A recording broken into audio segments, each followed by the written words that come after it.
Today we're learning how to calculate the area. Last week we were looking at the perimeter, the rim around the shape, perimeter, the rim. This week we're looking at area, the space inside the shape.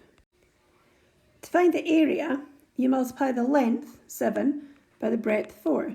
Length times breadth equals area.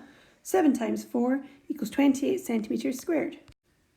Now we're looking to find the area of a right-angled triangle. So we found the area of the rectangle, but the right-angled triangle is half the area of that rectangle. So we've got length times breadth divided by 2 is the area of a triangle. 7 times 4 over 2, 28 divided by 2, 14 centimetres squared. This is how to find the area of a composite shape. A composite shape is when it's made up of different shapes. So we've got this shape here, we've got this rectangle, and that's 10 multiplied by 7 is 70. Here we've got another one, and it's 9 multiplied by 15 is 135. And then we've got this right-angled triangle here, so we know we need to work out the area of the whole rectangle and then half it.